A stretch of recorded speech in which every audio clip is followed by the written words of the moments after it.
¡Viva México! Y todos los mexicanos.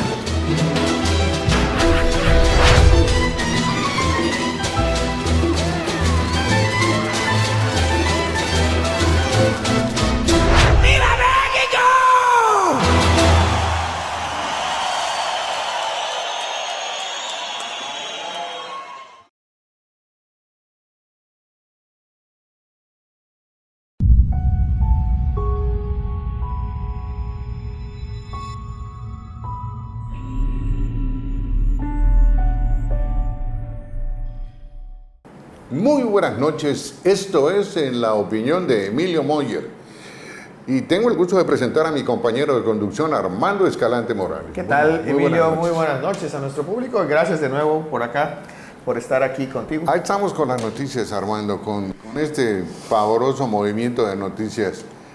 El ciclón, hay un ciclón que está atacando al país y está atacando a Estados Unidos. Sí. Por segunda ocasión, otro ciclón grande le va a pegar a Estados Unidos. Y bueno, pues yo creo que podemos empezar con esa nota. Yo creo, Emilio, que está bien que platiquemos eso brevemente porque fíjate que se da un fenómeno aquí en Yucatán que vivimos... Puede tocarnos. Claro. Ahorita la gente está siguiendo con relativo interés si viene el huracán, pero a veces esas noticias de que se está yendo para los Estados Unidos y que ya se desvió para el norte, etcétera, hacen que la gente se confíe. No hay que confiarse. No hay que confiarse, porque no te pueden tomar por desprevenido. Estaba yo además leyendo también que en Estados Unidos, en la zona de la Florida, donde va a pegar supuestamente de forma muy intensa, están ya las compras de pánico. Han quedado los supermercados vacíos. Súper vacíos. ¿No? Y creo que, bueno, el problema aquí fundamentalmente que tenemos en el caso nuestro Yucatán es que ya hay miles de personas viviendo en los últimos 10 años, 15 años que han ido llegando en los últimos 5 años, que es pura gente que no le ha tocado ver un huracán intenso.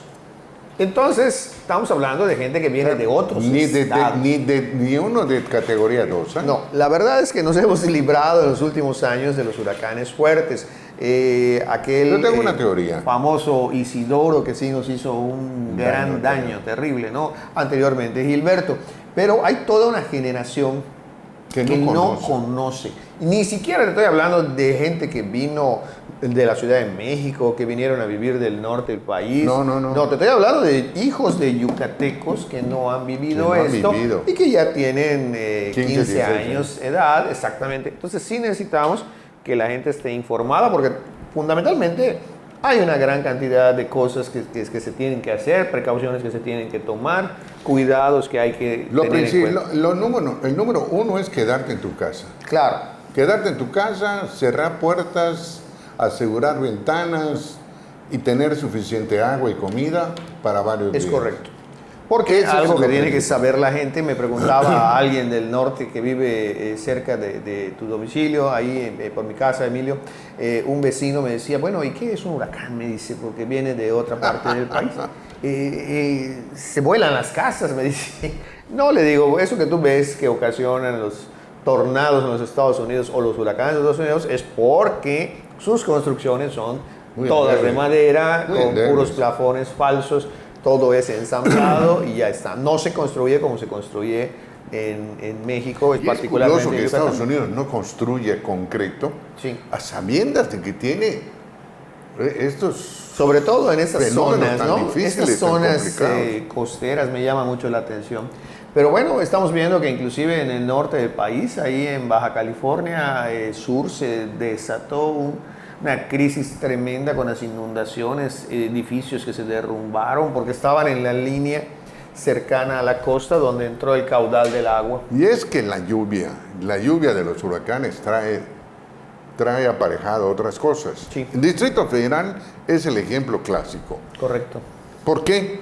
Porque como tiene muchísima cantidad de lluvia, todos los días llueve en el Distrito Federal y llueve en cantidades industriales, hay socavones. Entonces, se vacía. Como no están bien hechos los drenes o los drenajes, Los drenajes funcionan en sentido inverso. Acumulan agua y hacen presión. Acumulan agua y hacen presión. Entonces, el material que hay alrededor de los tubos, cuando se filtra el agua, se va yendo.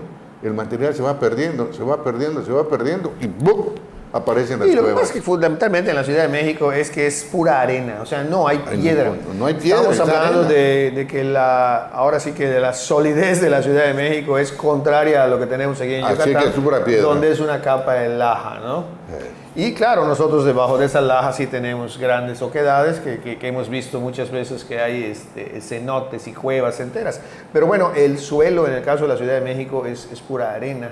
No Es arenoso. es arenoso y cuando se va filtrando la lluvia a través de todos estos El sistemas agua de se va drenaje, llevando la arena. se va llevando la arena en los caudales. Y normalmente todos estos socavones tienen que ver mucho con obstrucciones del drenaje, con las tuberías que se van saliendo, tuberías de agua que se salen. Sí, Está la tubería. fuga y lleva años lavando el terreno y va haciendo una oquedad así hasta que se desfonda todo esto. Hasta que ¿no? se defonda el terreno. Es algo que inclusive puede pasar también aquí, ¿no? Aquí puede pasar, en pero un algunos poco más casos difícil. más difícil, pero Más difícil porque cuando se rellena con piedra. claro, claro. Se rellena con piedra. Lo que pasa es que a veces esta capa de laja, si no le llegaste bien a la capa de laja y de repente no la hay y tienes un hueco ahí, Sí. es No, falso es todo real, lo que sí. tienes, ¿no? Sí ha habido 2 o 3 casos así de socavones aquí. Yo te voy a decir una cosa, en el rumbo de mi casa, allá por donde yo vivo en Isimná, Sí. se supone que está fuerte la tierra y sin embargo no.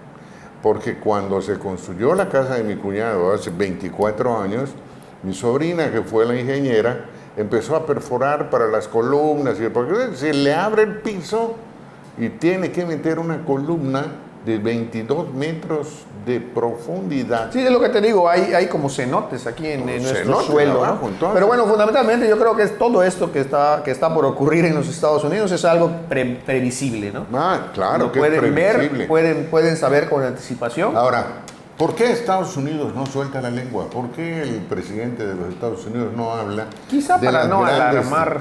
Pues sí, pero Mientras- maestro, la comida que son los animales, Claro. todo el terreno de Houston, todo lo que es Houston, Texas, Sí, son grandes extensiones de grandes ganado. extensiones de ganado. Todavía no nos llega la información de que todos esos terrenos quedaban inundados. Claro, y no lo han dicho ni No lo lo van han a dicho. decir. Deben haber miles de animales ahí. Miles de muertos. animales muertos, miles de animales muertos.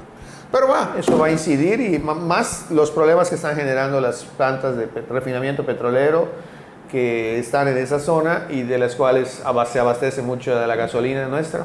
todavía no empiezan a trabajar. No, todavía no, y no hemos notado la escasez, estamos viviendo con las reservas. Las 3 nuestras. semanas de reserva que hay. Las 3 semanas, bueno, vamos, dice México que puede aguantar un poco más. Nos vamos. Nos vamos a un corte comercial y volvemos. Está usted en la opinión de Emilio Moyer.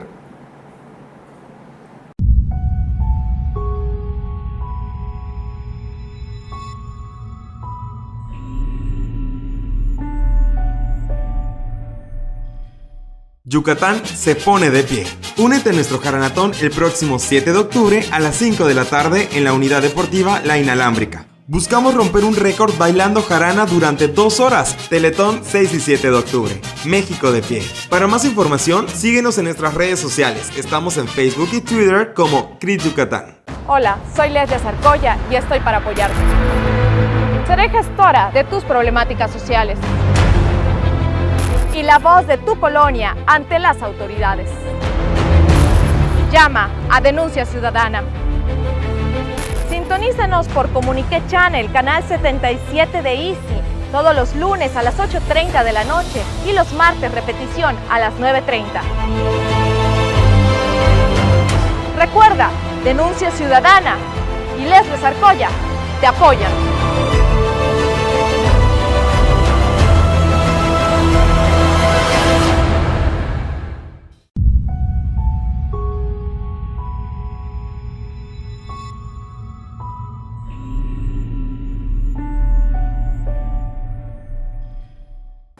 Bueno, pues estamos de vuelta en la opinión de Emilio Moyer y continuamos con este programa que, pues, por cierto, ¿cuándo empieza, Armando, cuándo empieza los 60 días que los políticos se guardan o se tapan o se callan?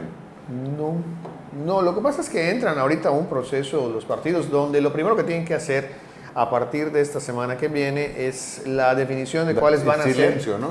No, cómo van a ser sus plataformas, cómo van a ser sus... si van a irse a elecciones internas. Entonces tienen este proceso, todavía es un proceso de preparación. No pueden silenciarse los políticos, Emilio, porque nadie está en campaña. Vaya, en términos legales... Nadie está en campaña y todos. Los que están en campaña con dinero público son los funcionarios. Sí. Los funcionarios son los que están en campaña. Sí. Nadie está en campaña desde el punto de vista electoral de acuerdo con la ley electoral. O sea, no está en campaña nadie porque todavía no hay registros de candidatos, no ha comenzado nada. O sea, así que no pueden obligarlos a hacer silencio si no han comenzado a hablar. Sí, pero además, ¿quiénes van a hacer silencio si no se sabe quiénes son? Primero tendrían que... Son 2 meses. Yo no sé, yo estoy tratando de preguntar a la gente porque lo leí el otro día en la prensa. Vienen los 2 meses de silencio, 2 meses de silencio. ¿Y qué?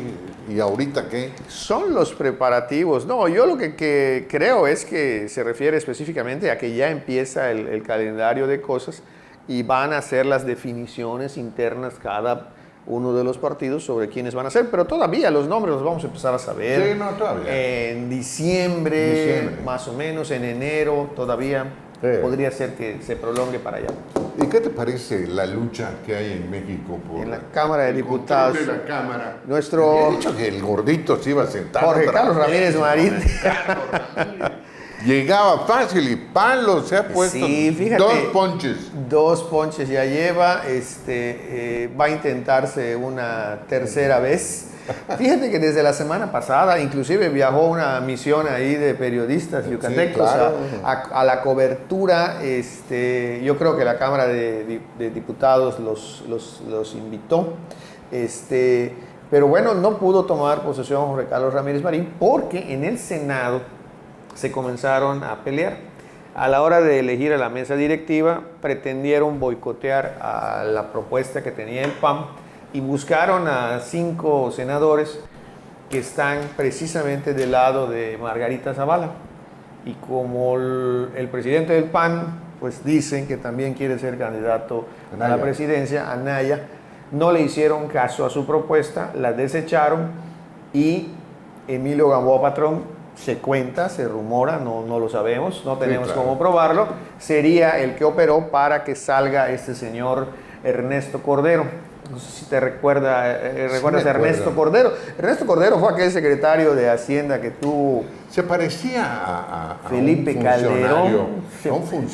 Se parece a Mr. Bean. A Mr. Bean, exactamente, igualito. Bueno, pues ese señor Cordero que está ahorita por los suelos con una reputación totalmente trastocada por haber hecho lo que hizo, junto con otros 4 senadores, se fueron a negociar con Emilio Gamboa para darle la espalda al presidente del PAN, Anaya, y ponerse a generar una división interna, crear un problema, boicotear al presidente del PAN e irse de lado, pues favorecer a Margarita, porque dicen que al PRI le conviene que sea Margarita Zavala porque la derrotarían con mucha facilidad, dada la relación que tiene con su esposo, Felipe Calderón, al que es el villano perfecto, ¿no? O sea, al PRI le interesa que vaya la villano perfecto, ¿no? Ya ves que lo han culpado de más muertes, total, que el que ya lleva más muertes es Peña Nieto, y eso sí nadie lo dice, ¿no? Nadie lo dice. Finalmente se genera ahí una crisis. Anaya sale a explicar a los medios que todo esto era producto porque necesitaban los senadores aprobar al famoso fiscal anticorrupción o fiscal general de la República que va a tener este país y que va a durar 9 años. O sea, va a durar lo que le queda, o lo que queda del sexenio siguiente, más la mitad del siguiente. O sea, van a ser, el que llegue le va a tener que mandar a este fulano que llegue. El PRI está pensando que ellos se van a quedar en el gobierno y que les interesa tener a una persona ahí de todas sus confianzas, que nadie puede mover porque así está puesto en la ley. Total que se traba ese conflicto. Al fiscal que están proponiendo, que ya le llamaron el fiscal carnal, ya le encontraron un Ferrari. Que fíjate, le encontraron un Ferrari y no se discute que el señor se pueda comprar un Ferrari porque dicen que que el que es hoy Procurador General de la República tiene un gran Lo sueldo. que pasa es que el automóvil está registrado en Morelos, Claro. y está registrado a nombre de otra persona. No está registrado su nombre. Está registrado su nombre, Si pero no paga impuestos. Mira, lo delicado de esto no es que el señor se haya comprado un Ferrari. Claro. El Ferrari lo puede comprar porque dicen que es un abogado muy rico. Aquí el problema es que este señor, Raúl Cervantes se llama, Raúl Cervantes. se fue al estado de Morelos, como cualquier hijo de vecino, a registrar su Ferrari porque en Morelos no se paga tenencia. Y ahí se están registrando todos los carros. Ya ves que los millonarios son los más miserables. Sí, claro. Dicen, ¿no? Algunos millonarios no son miserables, pero bueno, dicen que otros, Que los que son miserables van y tratan de no pagar tenencia. Y se fueron a Morelos. Buena parte de los coches que están registrados en la Ciudad de México con placas están registrados en Morelos. No en la Ciudad de México, donde sí pagarían tenencia. El problema también no es que se haya ido como piojo a Morelos a registrarse para no pagar placas. El problema es que el domicilio que le pusieron es un domicilio falso. El señor Raúl Cervantes no vive en esa casa. Claro. Registraron el coche, pero además lo registraron en un fraccionamiento cuyas casas tienes que juntar 5 para poder comprar un Ferrari. El valor de 5 casas de ese fraccionamiento, Emilio, Para es el comprar valor del el Ferrari. Ferrari. Pero además, ¿qué crees? También Mexicanos contra la Corrupción, que son los que investigaron esto, descubrieron que hay otros 22 Ferraris registrados en ese mismo fraccionamiento. Y tú entras al fraccionamiento y no hay ni un Ferrari. No hay ningún Solo Ferrari. usan los domicilios. Y esto se Fiscales. debe a que es un prestanombre, debe haber un Debe haber tramitador. un prestanombre. Debe haber un tramitador, que es el que está vendiendo estos autos, y se le hace muy Claro. fácil ubicarlos. Ese es el gestor, seguramente, inclusive ha de ser del gobierno, ¿no? Entonces, ¿cómo va a ser abogado de la nación un individuo con este expediente, que es el que quiere poner el PRI? Entonces, el PRI está peleando contra el PAN. El PAN se opone a que un bandido como este, Sí. como Raúl Cervantes, sea... Raúl Cervantes. Sí, entonces- Posee un Ferrari de 3.800.000. que los podría pagar perfectamente, Claro. pero bueno. Y ¿Cómo dice, le preguntan y dice, fue un error administrativo. Bueno, con eso lo tapan todo. Siempre que Bueno. les encuentran algo dicen que no es Claro, cierto, ¿no? siempre hay algo con que dar la vuelta y salirse. Bueno, pues vamos a otro corte comercial y volvemos. Está usted en la opinión de Emilio Moller.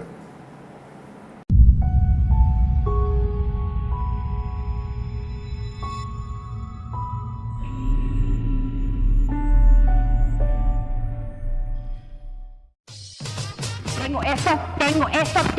¿Tú qué tienes?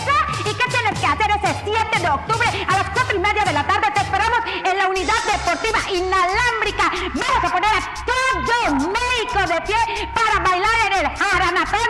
Allá te vamos a esperar. Hay show, hay comida, hay jarana. Saca tu cerdo, tu guayabera, tu chillona y vamos en el jaranatón. El Clip Yucatán te invita a este. Ahí te espero, te veo allá al oeste. Ahí te veo.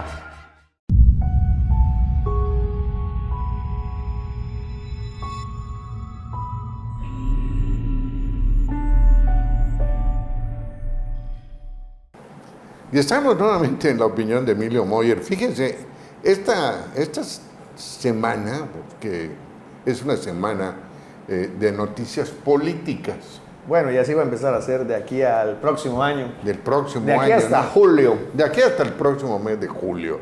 Así es, así es. Pues la aplicación de un formato fiscal pone en jaque a los empresarios. Afirman que no lo aceptarán. Y es que aquí estuvo el delegado de la Secretaría de Hacienda. De la Secretaría de Hacienda. Sí, cómo no. Y nos estuvo hablando y nos estuvo explicando que es un formulario que es muy parecido a la forma 3.2. Yo desconozco la 3.2. Y la 3.1. Pero que la 3.3, Ajá. que es la que le sigue, esa es la que se quiere aplicar. Y contiene algunos detalles que no están de acuerdo los interesados. Pero el problema es que para poder pagar y para poder entrar hay que estar en Internet, Claro. ¿no? Y entonces ese es aparentemente el pleito o las restricciones por el Internet, que no creo que eso sea, ¿verdad? Yo creo que más bien es, no toques esto porque esto no se debe de mover. ¿Ah? Bueno, Aquí hay gato lo que pasa encerrado. es que la Secretaría de Hacienda comenzó a hacer efectivas una serie de... ¿Modificaciones? No, comenzó a hacer efectivas una serie de tareas de vigilancia que le corresponde y empezó a clausurar negocios que evaden impuestos o que no cumplen, dan el comprobante. que no dan comprobante o que no aceptan tarjeta, y comenzaron con restaurantes famosos. Circuló la semana pasada por allá una serie de fotografías, inclusive de un negocio que empezó a regalar la comida, un negocio que vende postres, y que empezó a regalar los postres porque le habían cerrado una sucursal, y pues bueno, se estaba deshaciendo de todo eso para que no se le echara a perder. Finalmente no lo iba a poder vender en un día, ¿no? Claro. Entonces la Secretaría de Hacienda explicó que estos señores son evasores fiscales y que no están en orden sus documentos. Salió el sector privado a decir que esto obedece a que cambiaron las reglas, que porque ahora te exigen tener facturación por cada alimento, y que eso ha metido a muchos negocios Pero en es una cierto. serie de irregularidades. Si tú consumes menos de 300 pesos, te dan una factura, pero no es una factura deducible. O sea, porque no lleva todos los datos. Si tú quieres que sea una factura deducible, debes de pedir deducible. Y es un teclazo, es una tecla. Lo que pasa se es que aplica. ya hay muchos negocios que se niegan inclusive a aceptar tarjeta. Hay inclusive una famosa pizzería meridana que lleva 10, 15 años con un letrero que dice: por el momento no aceptamos tarjeta. Es un momento muy largo de la vida. Muy ¿no? larguísimo, de varios años. Es un momento de varios años, ya lleva una década. Y hace poco le clausuraron sus pizzerías a este famoso empresario yucateco. Y bueno, finalmente las volvió a abrir y sigue teniendo el letrero de que no acepta tarjeta, aunque sí te está dando la nota. Sí, el problema no es la nota, el problema es que fiscalmente enseguida se da uno cuenta que el señor... Es que para que sea deducible, imagínate que yo le compro es que para los deducibles tienes que pagar con tarjeta. No, imagínate que yo le compro 2,000 pesos de pizza. Es a partir de 2,000 pesos cuando ya te exigen que pagues con cheque o con tarjeta. Entonces, imagínate que yo le compro 2,000 pesos de pizzas. Ese documento fiscal que me va a dar no me sirve a mí para cobrar esas pizzas o para meterlas en mi contabilidad en gastos de deducción. Pero finalmente lo que está diciendo el sector privado es que les complicaron las reglas del juego. Claro, es un poco para defenderse, porque sí es cierto, si se metieran a ver caso por caso, verían que sí hay algunos que sí son grandes evasores fiscales. Que es una costumbre muy común aquí en Yucatán, ¿no? Yo Sobre creo que todo no el caso solo de aquí en Campeche, Claro, no, en la todos compraventa estos de facturas es uno de los negocios que mueve la economía aquí de Y Yucatán. todavía hay venta de facturas. Ah, sí, desde luego. desde luego. Pese a toda la persecución y a la fiscalización de la Secretaría de Hacienda, todavía existe. Ahora están en cifras récord, ¿ah? O sea, estaba yo leyendo y me enteré por ahí que nunca habían tenido tan buena captación de impuestos como la que tuvieron el año pasado. Pues sí, es que, mira, Y, Armando, es con declaración solo llevar a varias empresas de la ciudad de Mérida, hablando de las de Mérida, no hablando a nivel nacional, hablando de Mérida, si llevamos a la fiscalización a varias empresas que están trabajando, pero que no están fiscalmente operando, si las volvemos fiscales por operación, con eso se registran altos índices de captación. ¿Por qué? Porque los negocios en Mérida y en cualquier parte del mundo se ponen para ganar dinero, no para perder. Claro. Y entonces, pues tienen que registrar el volumen de ventas, registrar el volumen de operaciones y registrar su IVA.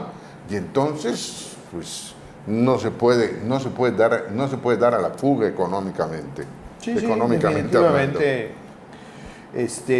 Creo que los empresarios van a tener que entrar en cintura porque Claro. finalmente esto no tiene marcha atrás. Esto debió haberse visto cuando vino la miscelánea fiscal, Claro. cuando entró ya en vigor y cuando esto además se publicó en el diario oficial, y no sabemos si se ampararon. Yo creo que están tratando de negociar para que los dejen de clausurar Así y es. sigan siendo evasores como siempre, ¿no? Porque van a encontrarle a la ley alguna rendija. alguna rendija y vamos por allá. Es correcto. Bueno, ya para cerrar, quiero hablar un poquito sobre este grupo de personas que están siendo no toleradas en los Estados Unidos. Hay un odio jarocho por los mexicanos afuera de los Estados Unidos y le llaman DACA, ¿no? DACA o DACA, algo así se le llama. Sí, ¿cómo no? Pero son 622,170 mexicanos específicamente los que van a quedarse para los próximos 6 meses. A partir de hoy la ley ya está derogada por el presidente de los Estados Unidos. Sí. Y hay 6 meses para que salgan del país y se vayan. La pregunta es, ¿Estados Unidos está en la posición súper de deshacerse de gente así? Yo creo que no, porque te sirve el maestro para producir, para trabajar, para pagar impuestos, para todo. Tú no puedes evadir tus responsabilidades. El odio jarocho que el señor tenga por los mexicanos, porque pues fue violentado o fue asediado por algún mexicano y entonces odia a los mexicanos, pues es otro boleto, ¿verdad? Si está en posiciones de esa índole, pues es otro boleto. Pero yo creo que tiene una consigna en lo personal contra los mexicanos. Bueno. Sí, este programa de DACA, que es la acción de la ley diferida, o sea, viene de ahí de unas siglas en inglés, es la acción diferida para los llegados en la infancia.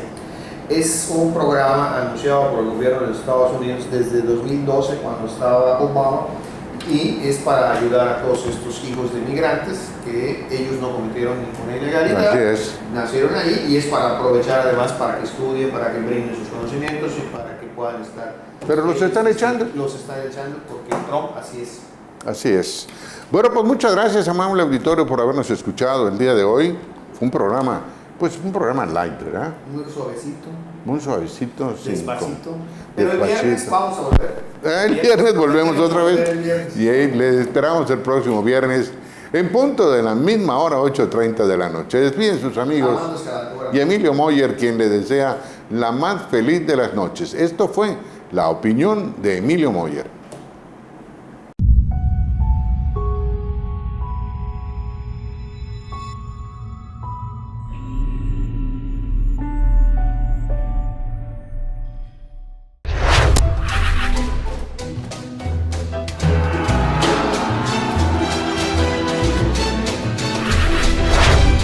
¡Viva México! Y todos los mexicanos.